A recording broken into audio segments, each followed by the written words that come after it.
Queridos companheiros de jornada, amados irmãos, aqui estamos com mais um vídeo na continuação de Allan Kardec, a Codificação Espírita. Só que esse vídeo nós vamos falar sobre o Livro dos Médiuns, que é o Guia dos Médiuns e Invocadores e a Mediunidade. Mas as manifestações do Espírito é dada a cada um para o que for útil. São palavras de Jesus, está lá na primeira epístola de Paulo aos Coríntios, no capítulo 12, no versículo 7. Outra magistral obra, que também faz parte da codificação da doutrina espírita. Allan Kardec nela aborda a questão da mediunidade, de forma bastante ampla e com riqueza de detalhes. Mediunidade não é uma coisa nova, revelada pelo Espiritismo. Ela existiu em todas as épocas da humanidade. Os profetas que existiram em todos os tempos e em todas as religiões do mundo, principalmente os grandes profetas de Israel, Isaías, Jeremias e outros, foram médiuns portadores de incrível facilidade no intercâmbio com o mundo espiritual. O apóstolo Paulo, em sua primeira epístola aos Coríntios, no capítulo 12, do versículo 1 a 11, descreve a mediunidade de tal maneira que qualquer leigo que ler o que ele escreveu tem a impressão nítida de estar lendo um compêndio sobre essa matéria, da forma como o Espiritismo a ensina no presente. Paulo, como sempre, maravilhoso. Allan Kardec, na introdução do Livro dos Médiuns, escreveu: engana-se quem supusesse encontrar nesta obra uma receita universal e infalível para formar médiuns. Se bem que cada um traga em si o germe das qualidades necessárias para se tornar médium. Tais qualidades existem em graus, podemos dizer, muito diferentes, e o seu desenvolvimento depende de causas que a ninguém é dado conseguir se verifiquem à vontade. Na obra, após dissertar longamente sobre a existência dos espíritos, dando as mais lógicas e concludentes explicações sobre a sua existência, escreveu o codificador do Espiritismo. Resta agora a questão de saber se o espírito pode comunicar-se com o homem. Isto é, se pode com ele trocar ideias. Por que não? O que é o homem senão um espírito aprisionado num corpo? Por que não há de um espírito livre comunicar-se com um espírito cativo, como o homem de livre com o encarcerador? Obviamente, todos os fenômenos espíritas têm um fundamento, a existência da alma, sua sobrevivência ao corpo e suas manifestações. Os fenômenos nada têm de maravilhosos, nem de sobrenaturais. Se muitos fatos têm sido considerados sobrenaturais, é porque não se lhes conhece a causa. E uma vez que se lhes atribua uma causa, o Espiritismo os repõe no domínio dos fenômenos naturais.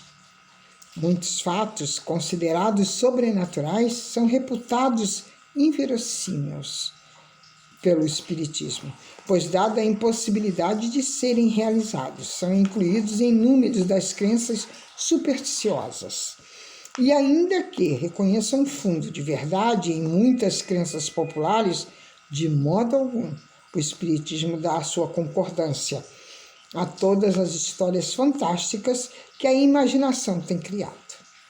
Julgar o Espiritismo pelos fatos que ele não admite é revelar um inteiro desconhecimento da doutrina.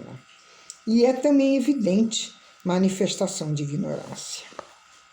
No Livro dos Médiuns, Allan Kardec faz minucioso exame e elucida todos os gêneros de manifestações mediúnicas, discorrendo sobre a ação dos espíritos sobre a matéria, sobre as manifestações inteligentes e muitos outros gêneros de intercâmbio espiritual.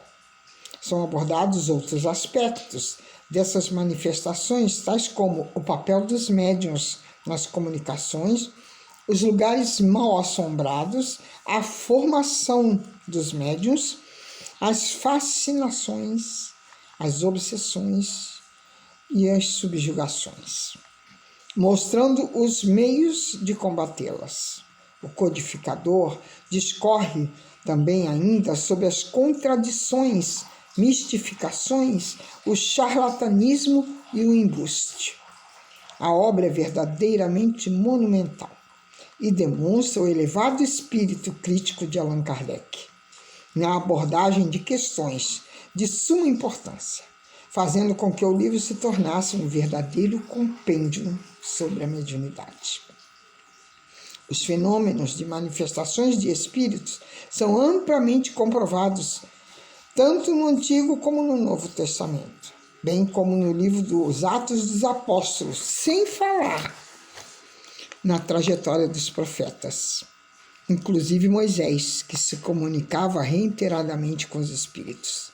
Aqui cabe mencionar as comunicações espirituais acontecidas com Maria de Nazaré, com Isabel e com Zacarias, pais de João Batista, com Simeão e Ana, com Ananias, com Cornélio e com Paulo de Tarso, em cuja presença muitos espíritos apareceram e se comunicaram com João Evangelista também, o que redundou na revelação do Apocalipse, e com especial destaque a apoteótica manifestação dos espíritos de Moisés e Elias com Jesus no cimo do Monte Tabor.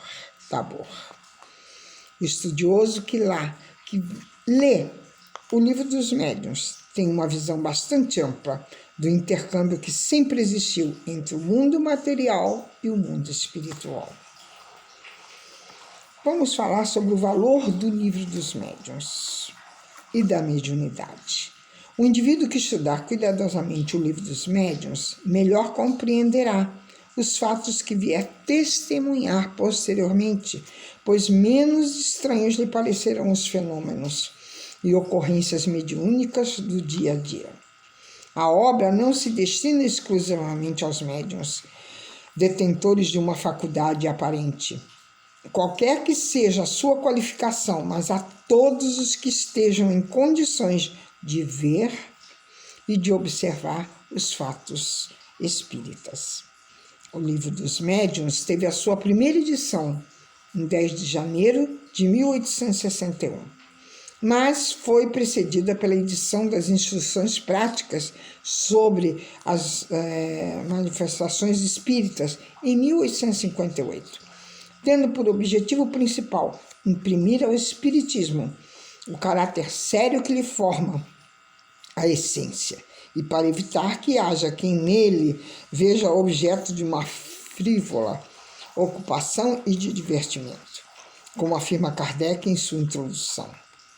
Diz ainda o mestre leonês que a essas considerações ainda aditaremos outra, muito importante, a má impressão que produzem nos novatos as experiências levianamente feitas e sem conhecimento de causa.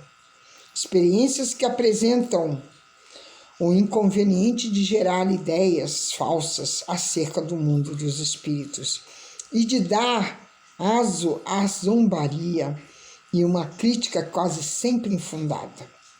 De tais reuniões, os incrédulos raramente saem convertidos e dispostos a reconhecer que no Espiritismo haja alguma coisa de sério. Para a opinião errônea de grande número de pessoas, muito mais do que se pensa tem contribuído a ignorância e a leviandade de vários médiuns. Infelizmente, ainda hoje, se depara com muitos centros espíritas com erros grosseiros, seja no campo da filosofia espírita, que é a parte doutrinária, e seja no campo prático, eivados de muitos vícios, tanto na relação mediúnica propriamente dita, como na participação comportamental do médium. São idólatras mediúnicas, a santidade fingida, o animismo, o eu acho isto e aquilo. São os donos dos centros e da verdade e, infelizmente, muito melindre, vaidade e intolerância. Ainda a má preparação do médium no dia do trabalho, a pouca importância que se dá, muitas vezes, à reforma íntima. Isto é, constante busca da evangelização, sua pouca vontade de adquirir novos conhecimentos, misturando conceitos ouvidos aqui e ali. Um verdadeiro sincretismo de religiões. Espiritismo, orientalismo, umbandismo, catolicismo, etc. Por outro lado, há muitas pessoas que esperam milagres dos médiuns, pedintes inveterados e papapasses, como se a solução de tudo estivesse nas mãos de Deus ou dos espíritos. Diz Herculano Pires, no livro Centro Espírita, no capítulo 2, que sem estudo constante da doutrina não se faz espiritismo, criando-se apenas uma rotina de trabalhos práticos que dão a ilusão da eficiência. Estudo e pesquisa, observação constante dos fatos, análise das mensagens recebidas, observação dos médiuns, exigência da educação mediúnica com advertências constantes que para que os médiuns aprendam a se controlarem, não se deixando levar pelos impulsos recebidos das entidades comunicantes. Esse é o preço de trabalhos mediúnicos eficazes. Mas, acima de tudo, e antes de tudo, a humildade. Para que isto ocorra, é indispensável o conhecimento do Livro dos Médiuns. Aos que se interessam pela boa realização dos trabalhos mediúnicos e pelo desenvolvimento de pessoas espíritas, porquanto ele ainda é, nos dias de hoje, o grande luzeiro de orientação da mediunidade que, no dizer de Kardec, lá na Gênese, no capítulo 4, no item 16, ele fala: tem sido para o mundo espiritual aquilo que o telescópio foi para o mundo sideral e o microscópio para o mundo dos infinitamente pequenos. Que possamos ter a oportunidade de ler esse Livro dos Médiuns e podermos conhecer um pouquinho mais da nossa doutrina espírita, do seu estudo, tanto de mediunidade como da educação dos seus médiuns. Beijos em seus corações e até o próximo vídeo.